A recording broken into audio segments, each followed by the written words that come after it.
Hey. All right. So we're going to talk about contact work. First, I want to say that some of this is going to be specific to interns and adults, but a lot of this is specific to students. And we really are encouraging you guys as leadership, as high school leadership, to be implementing some of this stuff with younger students. So 6th and 7th graders, even 8th and 9th graders. And we encourage you to do this with students who maybe aren't quite as involved as others as the leadership team. That's what we want you to do, is bring students in and help them feel like they are lovable through a relationship with Jesus. And so there's going to be a lot of information. You'll know what doesn't, like when I say go pick them up, that might not apply to you. But you'll know what applies to you. Most of this applies to you. So first I want to say, this is my favorite thing in the world. I moved 600 miles away from my home because I believe in this, and I believe in the Seven Rivers mission of Incarnation Ministry so much. So this is exciting, this is fun, but it's also really freaking hard. So just know that ahead of time. So first of all, what is contact work? I just used these really two big words. Do you know what they were? Yeah. Where you come in contact. It is. There is, yes. It's where you put someone in their contact so then you can get to them. Okay, sure. Yes, you do want them to be in your contact so that you can contact them. Contact work is Incarnation Ministry. And what Incarnation Ministry is Jesus was the incarnate of God, right? He came down to earth as God to dwell among us people and to minister to us. So we, as believers, as followers of Jesus, want to do the same type of incarnational ministry. Obviously, we are not going to die on a cross to save anyone, but we are going to live among students, and we're going to hang out with them, and we're going to love them, and we are going to teach them about Jesus, share the gospel with them, help them know that they are lovable through the gospel. So, first, why are we doing this? Why does it matter? Yeah, Dom. It's to teach people about Christ. Yeah, so that people know Jesus. What else? Why else would we do this? Why do you, as students or interns or adults, why do we want people to do contact work? Why do we want to do contact work? Tucker? Because the best way to spread the gospel is to know people and walk with them. Yeah, knowing people and walking beside them is a really beautiful way of sharing the gospel. Anybody else? No. Good. So first, we want to do it because Jesus did it, and we are followers of Jesus, so we want to do what Jesus did. And we see lots of examples of Jesus doing this in Scripture. So can somebody turn to John 1? Oh, Carson turned his Bible. I mean, he's close. He's close. John 1, verses 10 through 14. Josh, will you please read them for us? You're almost there. Yeah, I'll kill time for you. First John what? 1. It's regular John. John, the Gospel of John, chapter 1, verses 10 through 14. He was in the world, and the world was made through him. Yet the world did not know him. He came to his own, and his own people did not receive him. But to all who did receive him, who believed in his name, he gave the right to become children of God, who were born not of blood, nor of the will of the flesh, nor of the will of man, but of God. And the Word became flesh and dwelt among us, and we have seen his glory. Glory as of the only Son from the Father, full of grace and truth. Thank you, Josh. So in John, we see that Jesus became the Word became flesh, and not only did he become flesh, but he dwelt among us. And then earlier in that, it talks about he chooses to bring us into his family. He chooses to bring us into his people. And so that is one thing that we desire to do as we do contact work. And then, can somebody read Mark chapter 10, verse 45? Yes. Thank you, Jason.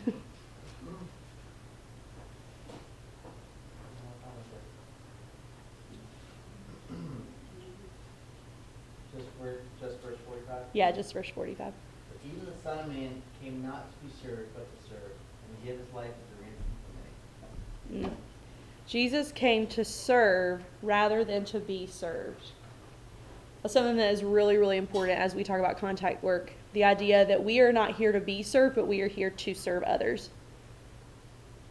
There are a lot of other scripture verses that you can look at. Luke 5, verses 27 to 32, Luke 15, 1 and 2, 1 Thessalonians 2, 8. All of those kind of talk about what Scripture says about incarnational ministry, what Scripture says about contact work, as we call it.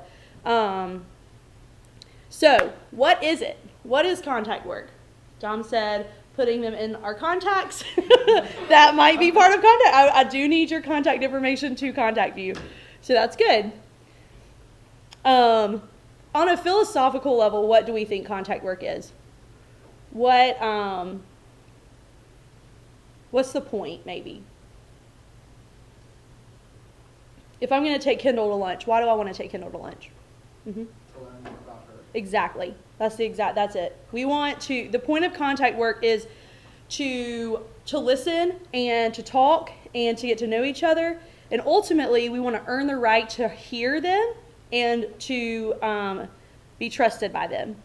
So if I go to Kendall and I've never met her a day in my life before, and I walk up and I'm like, hey, Kendall, tell me your whole life story. She's probably going to hold back a little bit, especially if there's any trauma in her life, especially if there's anything that's really scary to talk about. Probably not going to be the first person she's telling if I've never met her before. So we want to earn the right to be trusted and to be heard. We do this by how? Do you guys have any ideas about how we might? Yeah, Dom. Relationships. Yeah, by relationships. What about our relationship might give Kendall the courage to talk to me about what she's experienced in her life? Yeah, Zach. Maybe if you share with her what you've experienced. Exactly. If we model vulnerability, then they're going to be vulnerable back with us, right? So again, if I go to Kendall and I'm like, hey man, my name's Sarah, nice to meet you. Life is good here. Tell me about how crappy yours is. She's probably not gonna trust me. She's probably not gonna want to listen to me. Even if I don't say anything if I don't say anything about myself, she's not going to want to talk to me. She's not going to trust me. She's not going to know that I'm going to be empathetic with her. So modeling vulnerability, you're going to earn the right to hear what they have to say. And then on top of that, because we're leadership, because we're adults, because we're interns, because we're on staff, sometimes there's like an inherent amount of trust. Maybe Kendall would tell me a little bit of her story because she knows that I work for the church. She knows that I work for youth group. But again, that's not all of where our authority comes from. So you can't just be like, hey man, I'm on leadership. Tell me your story. You can trust me. We have to earn that right. Philosophically, another thing that contact work does is it builds a bridge of friendship. So we want to build that bridge. We want to be friends with each other first. And again, that goes back to the trust thing. As we become friends, we trust one another more. And then this one's really big. We want to identify people where they are. We want to meet them where they are. So if Kendall's having has had a horrible life and nothing's going right and she doesn't know Jesus and she doesn't want anything to do with Jesus, is it going to do any good for Sarah to walk in and be like, hey Kendall, let me tell you the gospel right now and let me tell you why, we have to build that trust. We have to meet her where she is. Let's talk through the pain that she has first, and then we'll move from there. Also, we need, you guys will be way better. This is where I probably am the weakest in contact work among all of these things. I'm weak in all of them, but this is one. Understanding culture and penetrating that culture. So, where's that word? So, understanding the culture. If I don't know anything about the culture, it's going to be really hard for me to relate to you guys. Sometimes I really do feel that.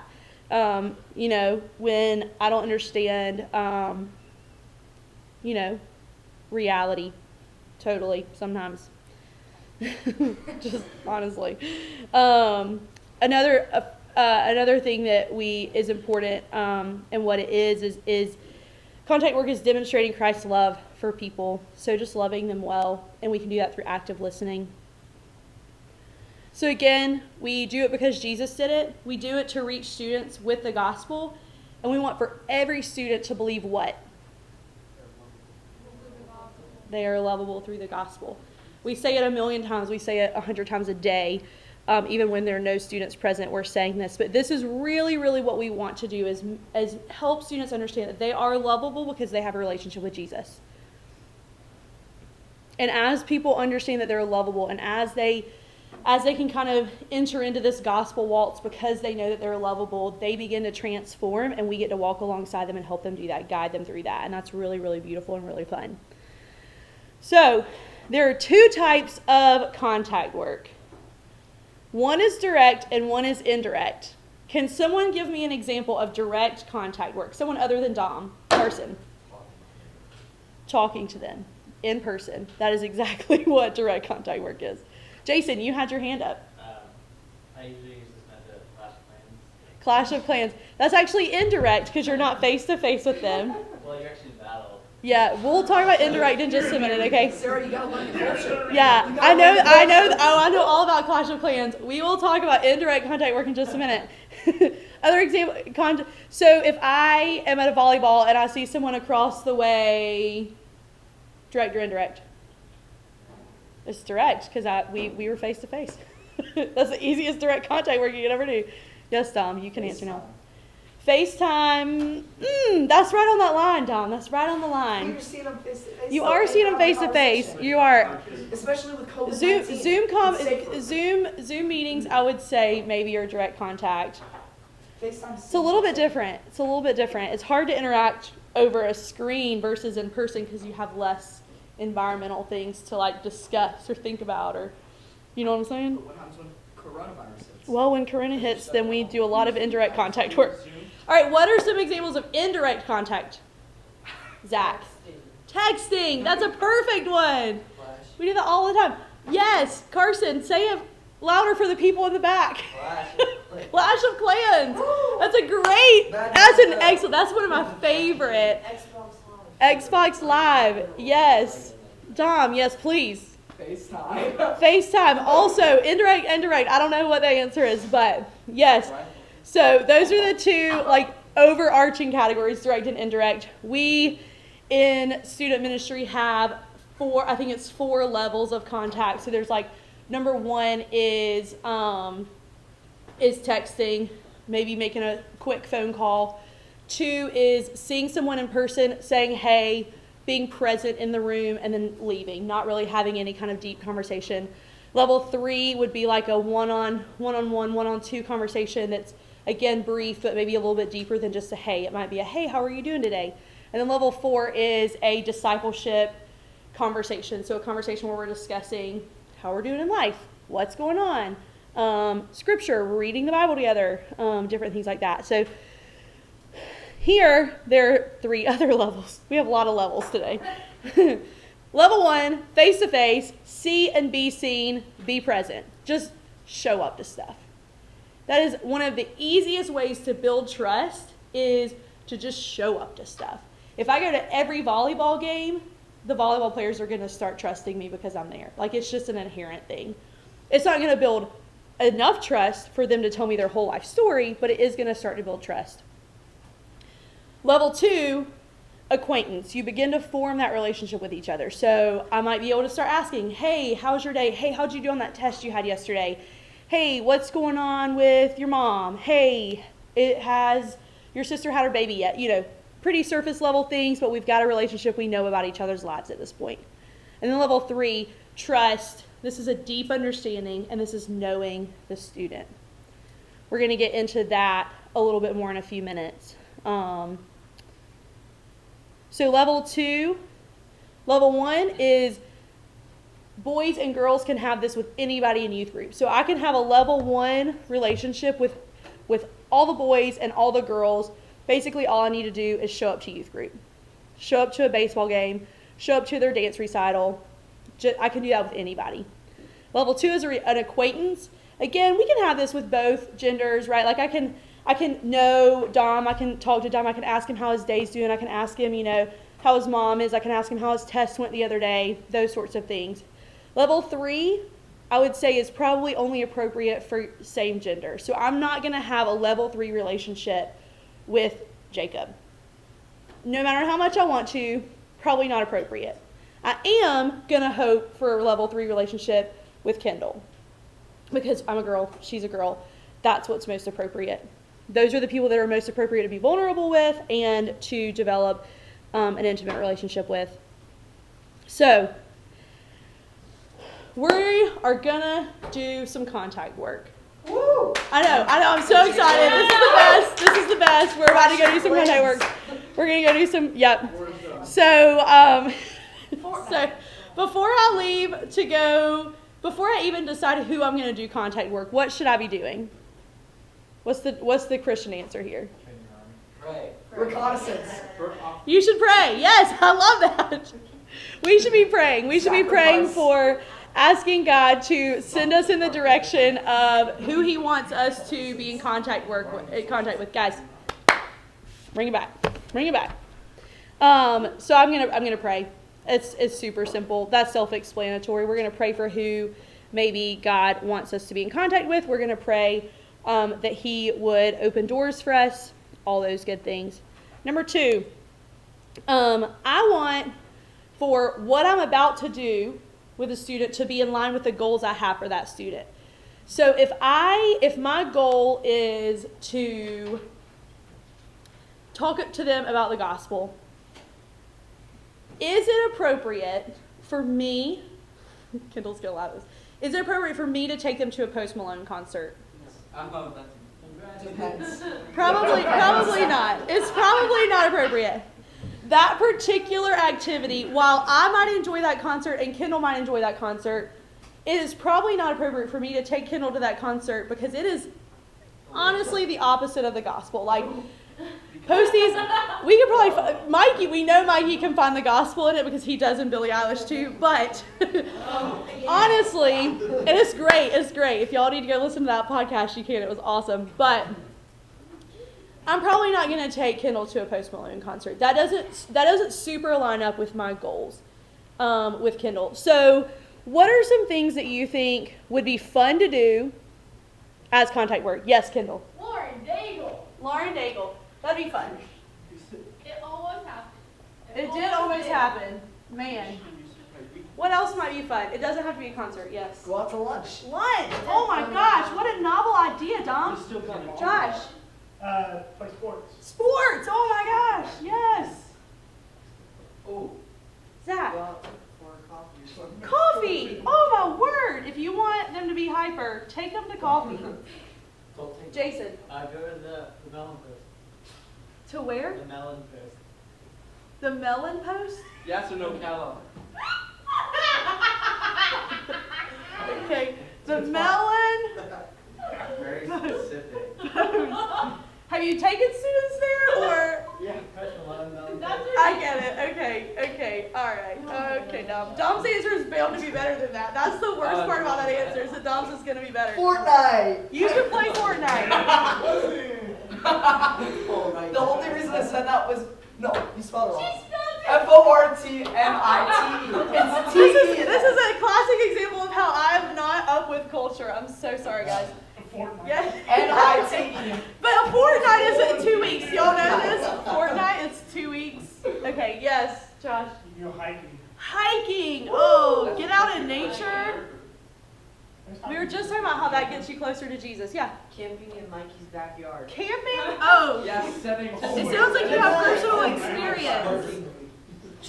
Camping. We got paid for the air. Mowing the person's lawn because they won't do it. Hey, Okay, yard work to I yard just work. wanted to Hey, Sarah. Yes. He's working. Huh? Sarah's yard. Yeah, I could use my yard I'll do it. cut for free. I'll do Yes. it. Homecoming prep. Oh, that is, Or just Look at homecoming that. in general. Ladies and gentlemen. yeah, you can get ready together. Do each other's makeup. Put each other's mirrors on, whatever we're boys boys. do. Yeah, I don't know. Cattle, well, we have coffee right here.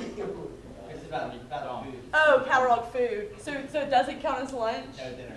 Okay, yeah. Tom. This is for Tucker, paddleboarding. Paddleboarding, yeah, go on the river. With the life vest. not to. Yes, you have to have life vests. I never Yes, realized. okay, so let's go through a couple of these.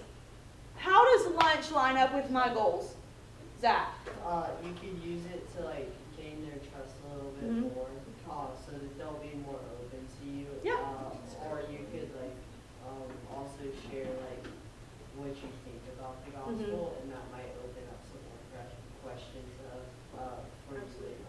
Absolutely. It gives you one-on-one time. One-on-one time. Yep. I love that. How would playing Fortnite line up with your goals? Yeah, Dom. You get to. It's a serious question No, I because know. it can. You get to like kind of connect with them almost like it's something that you like doing, and so that way then you could. I don't like Fortnite, but you can anymore. But you can like almost kind of like explore like what their personality almost, and so then you can kind of like find out more about them. Yeah. Basically. Yeah. You can kind of like see what type of person they are by just how they play. Yeah. Yeah. Yeah, so one of mine, Mikey, and Jason's favorite things to do is coach sports. And the reason that we love coaching sports as contact work is I found that when I coach soccer, I have zero reason to talk about Jesus with them. But I'm with them for 2 hours a day, every single day, and I get to know them. I get to talk to them. I get to laugh with them. We make inside jokes. And we know that being on a team with people helps us trust those people a little bit more, right? Most of you guys have been on a team or robotics. Team. Right? Club. That's, oh, it's a It club. is not Sorry. a club. Sorry. It is a team. I'm reporting you to It's a team. It is a team. I I'm know pretty sure it's a what team. Pretty sure it's a team. It is. It is a Yeah. team. It's a competitive team. It's a team. Yeah, they compete. It's not a Coach club. Schreier calls it a team because we got him $1,000. It's a team. That's great. That's great. So we want to align what we are doing with what we are after with this person. Sometimes what we are after with this person really might just be getting to know them, like introducing ourselves. So it really can be something as simple as Clash of Clans or Fortnite or playing a sport with them. Going to the melon post. Out of control. And then sometimes my goal might be, all right, someone has shared something really intense with me, and I want to find out a little bit more about their story. I want to hear a little bit more about where they're coming from and what their trauma is and how they're dealing with it. And so it might be appropriate for me to take them to lunch somewhere we can talk privately, right? Yeah, Dom. Would it though, like if, like say for example, you're going to a Melon Post concert, like that would allow you to connect one-on-one, like basically. It would, but if my goal is to develop a relationship that is honoring to God, I'm probably not going to go to a concert. Songs though. But we know most of his songs are explicit. I'm sure that he's not going to play a clean concert that's about Jesus. No, I know. I'm not saying you can't do it. I'm just saying it's probably not wise. I think that if you really are interested in doing contact work that creates students who feel like that know that they are lovable through the gospel of Post Malone concerts, probably not going to get us to that point. Clean versions, like Okay. We're gonna continue because I think we both know that is not that's not what we're after here. All right. So number 3 is this is almost a rule, a hard and fast rule. Number 3, we have to be reliable. So if I call Lily and I'm like, Lily, let's hang out today. And then 20 minutes before I'm like, hey Lily, sorry, something came up, I can't hang out. Because my other friend called and I'd rather hang out with her. It's probably 1 strike, okay, all right, not okay, 1 strike. Second time you do it, I call Lily next Tuesday. I'm like, hey Lily, let's go to lunch next Tuesday. Let's reschedule for next Tuesday. Nothing's going on that day. But Monday rolls around and I'm like, oh man, I got a soccer game that I forgot about. Now I've got to cancel on Lily for a second time. How do you feel about that? So I'm like, all right, Lily, let's reschedule. Let's reschedule. I mean, I'm the starting forward. What can I say? I've got to be there. I was, okay? Wait, really? So anyway, then I reschedule again. We make plans. We hang out. We actually hang out that time. So we're like, all right, let's follow up. Let's follow up in a couple of days. Let's hang out again in a couple of days. Oh, yep. My mom has a haircut and I have to drive her. That's bad news. Well, because yeah, I mean that's the thing is if you know how you feel when people cancel on you, especially with something that you're excited about doing. Like there's a lot of disappointment. You kind of start to lose trust. So we have to be reliable. Number 4, this is going to be a hard one to hear. We can laugh about it, but it's hard for me to hear, and I have to confess to Mikey and Jason almost daily about this one. The goal is for them to encounter Jesus. We are not their hero. I know. I am not anybody's hero. I cannot save Kendall. I cannot save Julia Shipes. I cannot save Lily or Becca. I can't save Dom. I can't save Jacob. I can't save Zach. I can't save Carson. Lord knows I can't save Jason. Oh. I can't. We are not the hero here. That is crazy. Can you save Josh? We are merely messengers of the good news, right? So while that might be a really incredible thing, and we might get really excited about it, we are not the hero of their story. I cannot fix you, especially if there's a lot of, even if there's a lot of trauma. I cannot fix you. I can point you in the right direction, but I cannot be your hero. The contact work is not about us. It's about the student, and it's about the student encountering the gospel. That's a hard one. That's the hardest one for me. There's a lot. All of these are the hardest one for me. I think I've said that about all of them. Number 5, last one. Treat them as students because that's what they are. I know. It is not fair of me to expect for them to be the most responsible, mature adult I've ever met. Now, some of you guys are. That's why some of you are on leadership, is because you have a level of responsibility. You have a level of love for Jesus. You have a level of desire to grow. You have a desire to lead. So there is a level of maturity and responsibility here, even if we laugh about it. But it doesn't change that the people that we're contacting are still students. You guys, when you're hanging out with 6th grade boys, they are not 9th grade boys. Right? Yeah. And you can laugh about it. They are a whole beast. They are. They're a beast. They are a beast of a group. But we can't expect for them to be on our level. We have to, and we go back to meet them where they are, right? We need to enter into a relationship with them where they are versus where we expect them to be. So now we're going to get into the practical stuff. Number 1, I call this FAQ. Frequently asked questions. I made it up myself. I know. You've probably seen it on some websites, but I gave them that acronym. Thank you.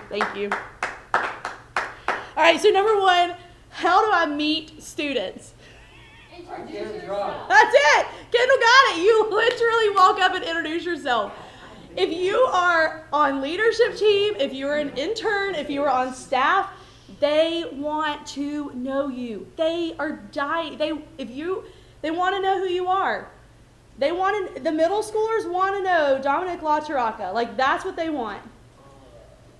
I know. Zach doesn't agree, but they do. They do. And so we have to just walk up confidently, be the leader, and say, hey, what's your name? I'm Sarah. It's really nice to meet you. What's your name? Dominic. Hey, Dom. Hi. Great to meet you. Where do you go to school? Here. You go to Seven Rivers. That's awesome. What grade are you in? 9. Cool. Awesome. Love that.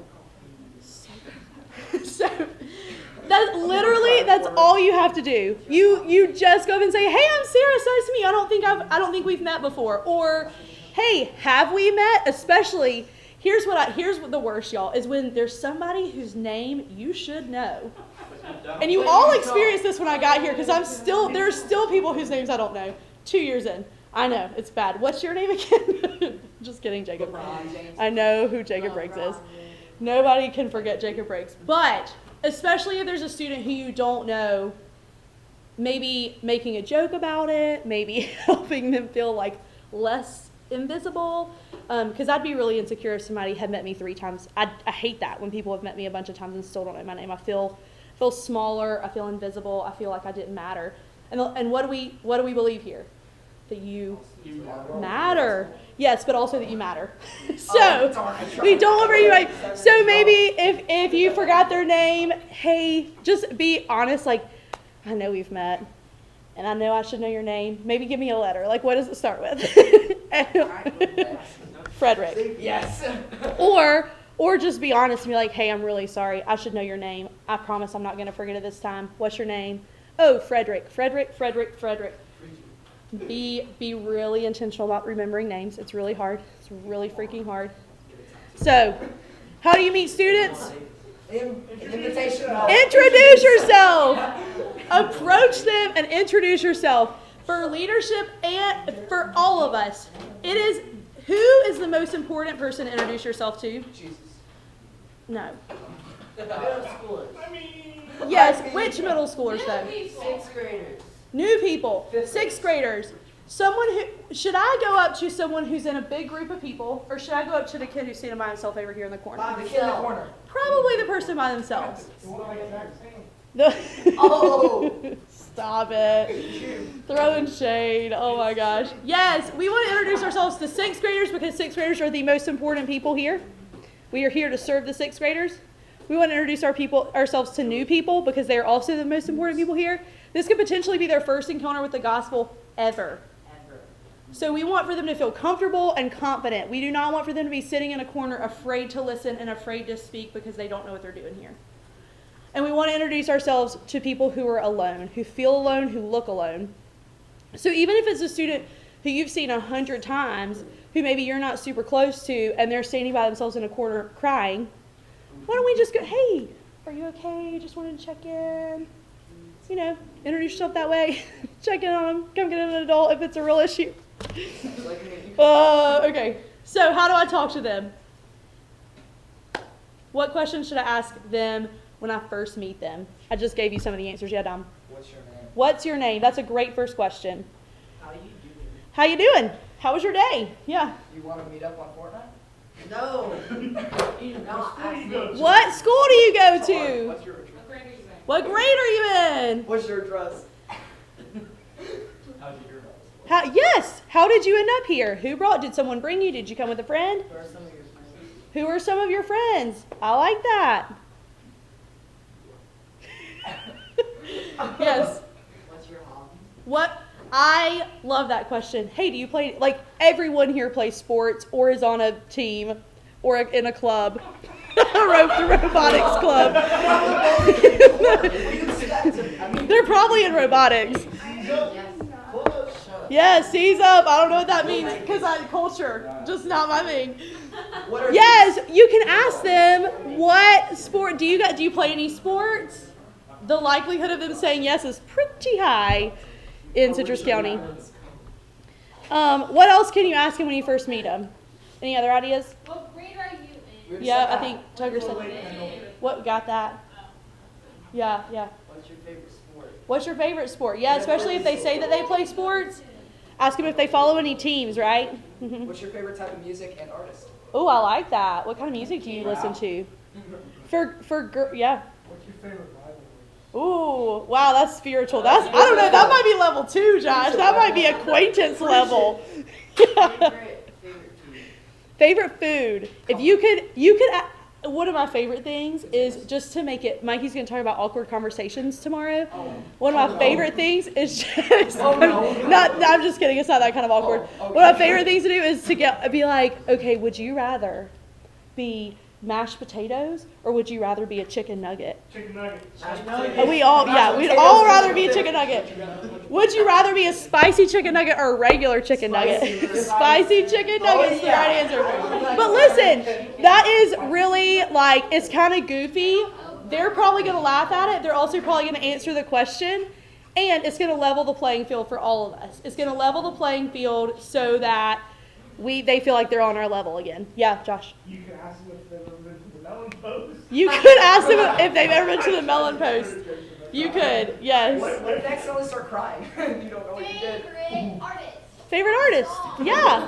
What happened to my question? Favorite restaurant? Yeah. Or place to hang out? That, Becca, what? Okay, all right. Becca just led us to the next question. Becca said you can ask them what their favorite restaurant or their favorite place to go is, and then that answers the next question, which is, where should we go? If I want to do contact with work with you, where should we go? Maybe to their favorite restaurant or to the tent mall. That might be their favorite place in Citrus County, right? It's just a tent. A mall with a tent. It also has hardwood smokehouse, so it's pretty decent. Yeah, so where we've already kind of talked about where we should go. there are lots and lots of options.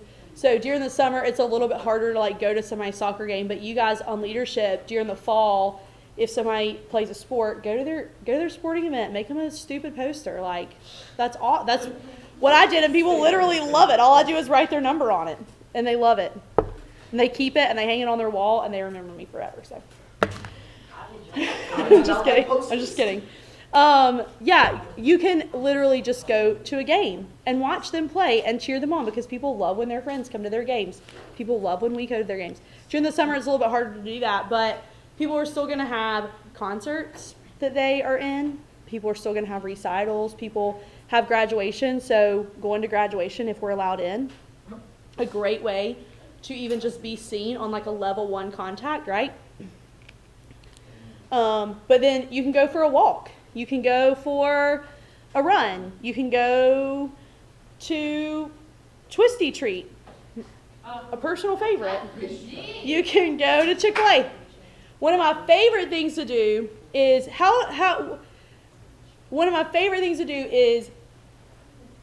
I'm going to go to Target because I got to go pick up something. I got an order, right? I put an order in online. I got to go pick it up.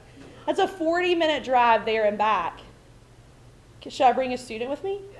Yeah, I think that's perfect. That's literally an hour and a half of one-on-one time in a car where I can chat with them. I can talk to them. Stop. Where I can talk to them and chat with them and get to know them. We can listen to our favorite music. That's a great opportunity to ask what your favorite music is. But it's also a great opportunity because you're not looking at each other face to face. It makes it a little bit less awkward for us to share stories, right? So if we're both facing the same way, a student is probably more likely to talk to me about something that's really hard because they don't have to look at me in the eye. I think we all have noticed that. It's easier to have those conversations when we're not making eye contact. And so a car is a perfect place to do that because you're not sitting across the table staring each other down, trying to like figure out if the food's coming so we can stop this conversation. I've got 40 minutes in a car without eye contact to have this conversation. So yeah, taking students to do daily tasks with you. Obviously, for student leadership, that's a little bit harder. But if you're like, Dom, if you're like, man, I think I'm going to go for a bike ride today.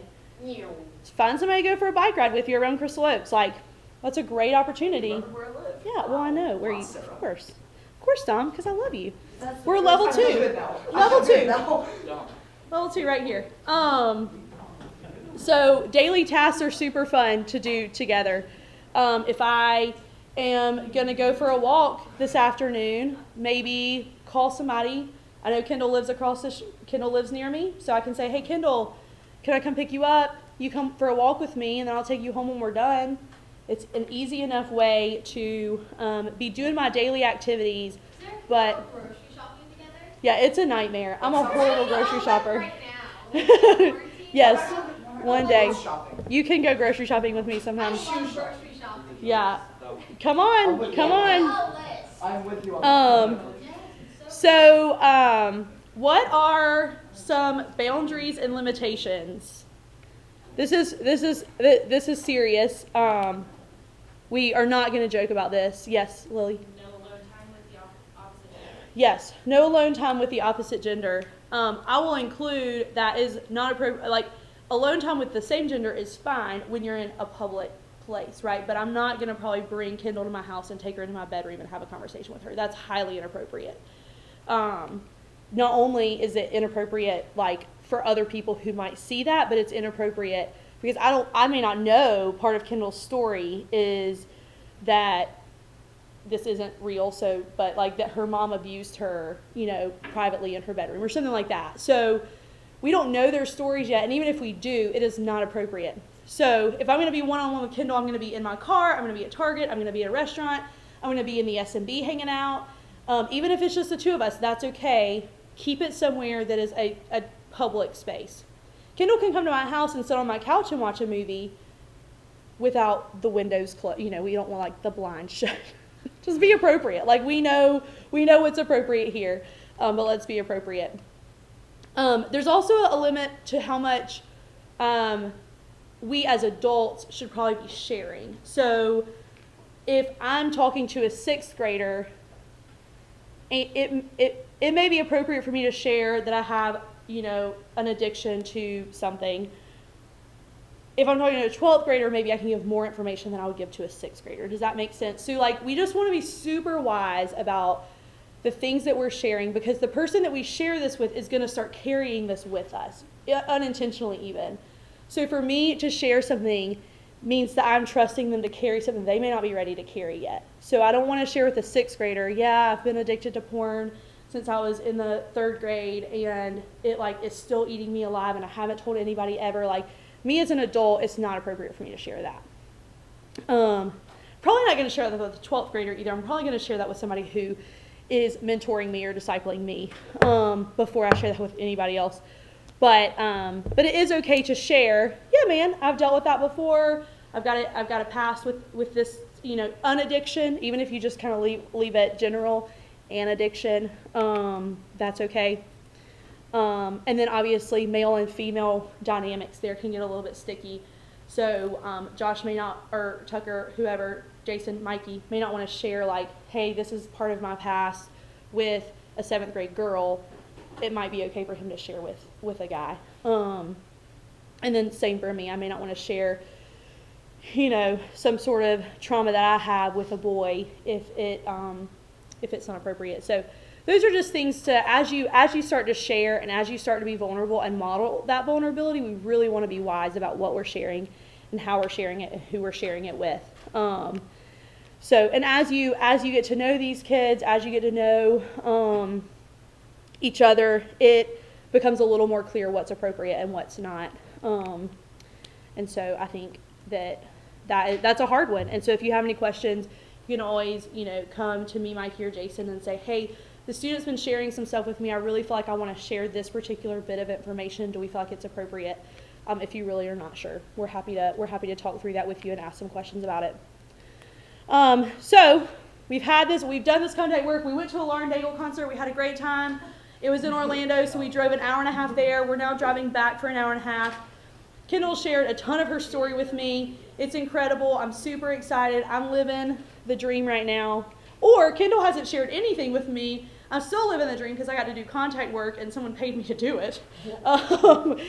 Maybe not y'all, but definitely me. And I'm kidding. And so should I pray for them? Yes. It's like an awkward, yeah. It's such an awkward question, when you're going to ask it, but once the question's asked, it's not weird. Right. Especially when I have a level of trust with you, Kendall, can I pray for you? You're going to say yes. Yeah. It is an awkward question to ask, though. I think it's really important to pray with students. Dom shared earlier, that when Mikey prayed with him, it kind of gave him the opportunity to realize how God was answering prayer. And I think that's really sweet. It also, prayer is, when you're listening to someone pray for you, there's just something really sweet about that, something really intimate about that, and something really encouraging about that. And so I do think that praying with students is appropriate. Now, if I'm at a soccer game and I don't talk to them, obviously probably not going to run onto the field and be hey, can I pray for you before I go? We don't have to do that. But if you're one-on-one, one-on-two, one-on-three, praying for them is appropriate. The other thing that's really appropriate, especially if you're in a group of 2 or 3, is having them pray for each other. As awkward as it feels like that might be, it's the sweetest thing in the entire world when you're sitting there with students who love each other and who want to pray for each other, and just to hear the way that they pray for each other, because they know each other better than I know them most of the time, is really, really sweet. So, yes, you should pray for them. You can pray for them beforehand, especially if you are intentionally getting together for a hard conversation. You can pray for them during, if they say something I don't know if you guys know Rebecca Speaks, but her husband is on staff to plant the church in the villages, and Rebecca is the world's best at, I can be talking and I'll say something and I'll be man, I've really been struggling with blah, blah, blah, blah, blah. And she's hold on, let's just pray for that. Father, and a 1-sentence prayer, and then we move on. We can't continue with the conversation. And it's just the most gentle, sweet, kind thing. For some people it could be really awkward. For her, it's just so natural and so beautiful, and it reminds me that she really is praying for me. And then obviously after we can pray for students and just thank God for the time that we've had with them, but also pray for the things that they've brought up in conversation. So how do we schedule time with them? Should we ask their parents? Should we pick them up? So, example of how we should schedule time with them. Hey, I'm Sarah. What's your name? Tom. Nice to meet you. So, where do you go to school? You go here? Yeah. That's awesome. What grade are you in? Ninth grade. Okay. We're going to pretend like Dom's a girl for this example. All right. We'll pretend like I'm a boy. I'm sorry. We'll pretend like I'm a boy for this example. That's really cool. Do you play any sports here? Yeah, basketball. Basketball. Oh, man, I love that. I'm really good at basketball. I played basketball in college. Yeah. So, hey, let's go play. You want to play basketball right now? We've got like 30 minutes before your parents get here. Bet. Cool. Let's I'm go. on my bike. Who cares? I literally just scheduled contact work on the fly. Easiest thing I've ever done because Dom loves basketball. I love basketball. And there's a basketball hoop and a ball outside. Super easy. It's also easier for me to say, hey, Kendall, we haven't hung out in forever. Like, I miss you, which is true. Kendall's heard this before because this is what I'm saying to her. Man, I miss you so much. You want to go to lunch with me? Can we go to Tea House? Great, let's go to Tea House. It's our place. Yeah, so I do have places with people, and that's a really fun thing. By the end of the summer, a lot of you will have places with people too. So that's easy. If it's somebody that you've never done contact work with before, it's literally the same as introducing yourself. They want to hang out with you. And you want to hang out with them. It almost feels like you're asking someone on like a first date, which can be really awkward. I don't know why I'm using dinosaur hands, but you know. But it's literally all you do. Like, if they say no, they're not gonna, like, I've never had anyone say no to me. Hey, I need to go to Target this weekend. Do you want to go to Target with me? I don't know, No. Okay, that's fine. Great. I'm joking. We'll get together a different time then. I'm joking. Yeah, it's totally fine. You can say no. Most of the time they're going to say yes. And then especially if it's a middle schooler or an early high school student, They'll be like, I got to ask my mom. right, they're probably going to say, I need to ask my parents. If they don't, then initiate, especially interns and staff and adult leaders. Say, hey, do you want me to text your mom and make sure it's okay with her? Do you want me to call your mom and make sure it's okay with her? Parents are almost always happy to say yes. And then, should we pay for them? Yes. That's the question. No. No. As nice as it is, and this is the other thing, the 100 thing that I'm the worst at is students are not expecting you to pay for them. Now, sometimes they are. Sometimes they don't have the money to be able to pay for themselves. Sometimes they can't. Sometimes they forgot their wallet. Sometimes their parents are like, we don't have the money, whatever the case may be. Sometimes there are exceptions to the rule. And sometimes you're just like feeling super generous and you're like, you know what, this one's on me today. But in general, you don't have to pay for every student. You also don't have to do things that cost money. Like coffee costs money. Homecoming prep doesn't cost me. That's free. Yard work. Yard work is free. Going to the river is free if you've got kayaks or paddleboards. Lauren and Daigle would have been free because we both have annual passes to Disney. Fortnite. Lunch is not free. Playing basketball out here, free. Playing frisbee, free. Coffee's free if you make it yourself. We've got a 5-cup coffee maker out here. Going to the melon post can be free if you don't buy any melon. Fortnite, free. Electricity. Hiking, free. Camping, free. Wait. There's Malone Post. It's supposed to be but they're going to the melon post where you get like cantaloupe. I know, but you said Watermelon Post season. Malone. No Post Malone. But flip that around. Post Malone. Yeah. What? That was no, Kendall, you're like so far behind. that was the joke a long time ago. Kendall, that was so like a year ago. So if they are like, yeah, I'd love to hang out, but I just don't really have any money, which is like what every high school student says, I just don't have any money. All right, cool. Well, let's go for a walk this evening. Awesome. That's free for both of us because we don't have any money either. Hey, that's totally fine. There's this hiking trail that I've been wanting to check out. Let's go hiking. That's free. Hey, you don't have any money. I don't have any money, but let's go to Target and let's walk around for an hour. Free. I have coupons for Chick-fil-A. Let's go get. That's my other favorite thing is I have a coupon for Chick-fil-A. You might. Oh. Yeah. Person.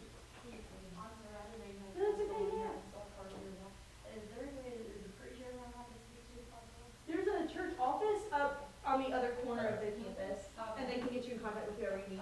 It's close to it. No one's here. It's close to it. Oh, It's right. Memorial Day. Figure it out. Mikey.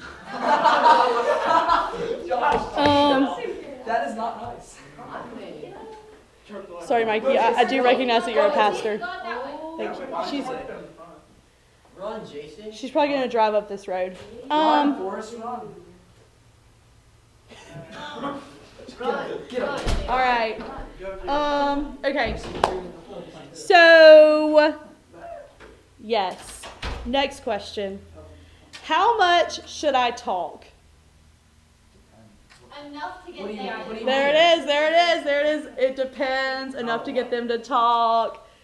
Yes. So if you're asking me a question and they really want my opinion, maybe I'll answer. If they're asking me a question about if you're asking, should I go to the Post Malone concert? Like I really have been wrestling, like, I don't know.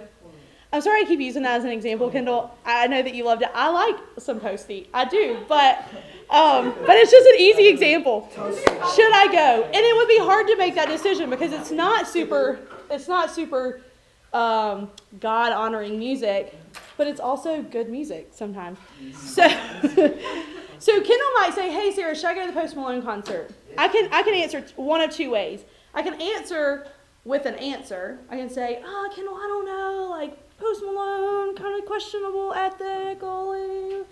Or, what'd you say? What would Jesus do? Yes.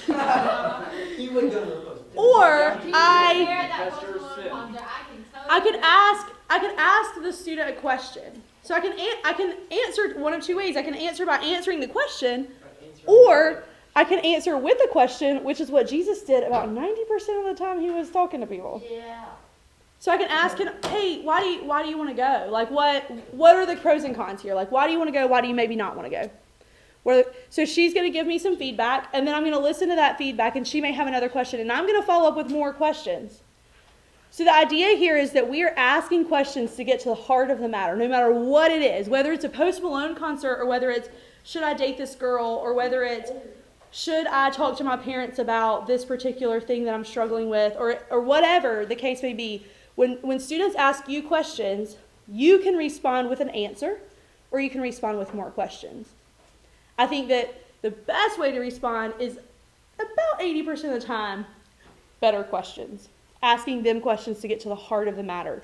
Why do you not want to talk to your parents? Why do you want to talk to your parents? What do you hope to produce in this conversation if you talk to your parents about this thing, if you confess this thing to your parents? Asking questions, getting really deep is a really good way to keep the conversation going and to help.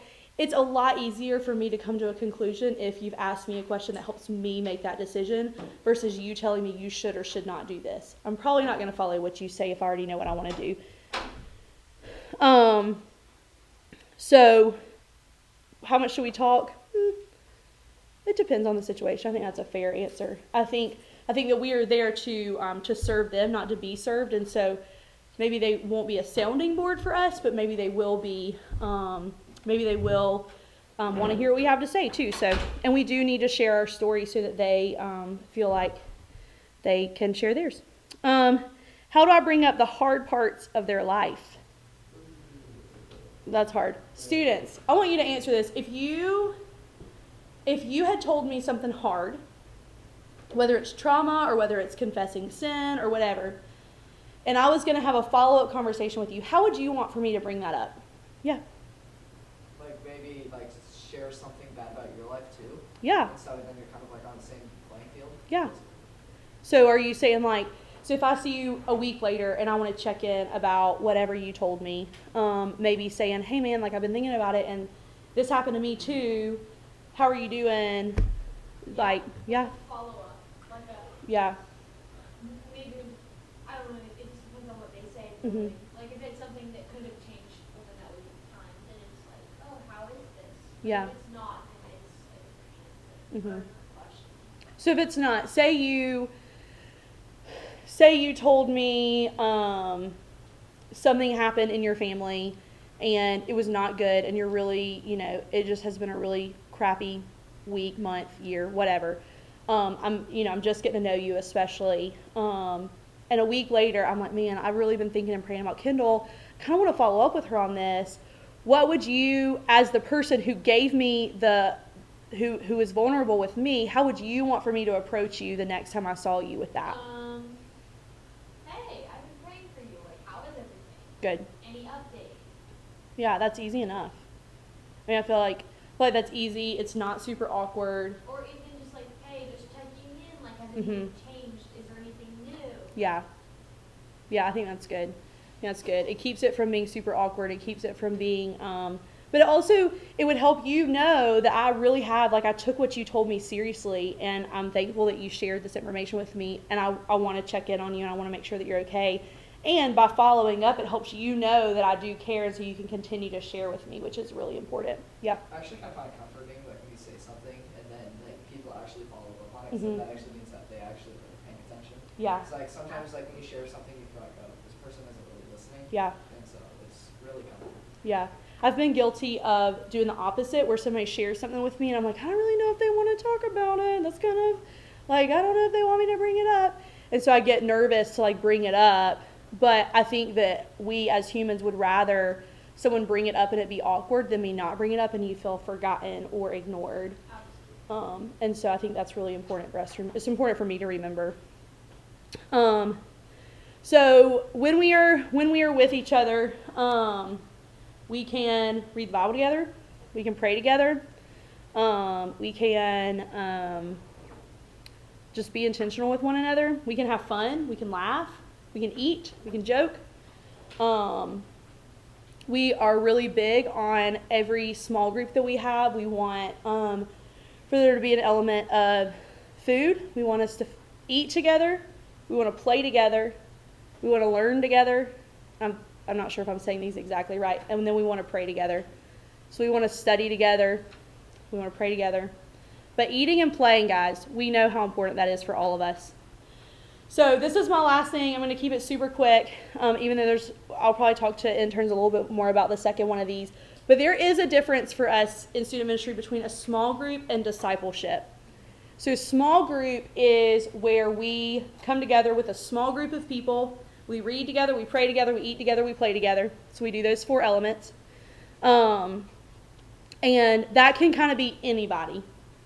So you guys will do small groups on certain afternoons of the week. You'll hang out with kids certain mornings of the week. Those are small groups. Any and everybody from a particular grade or age group will be invited into that. We do want to study together, and we do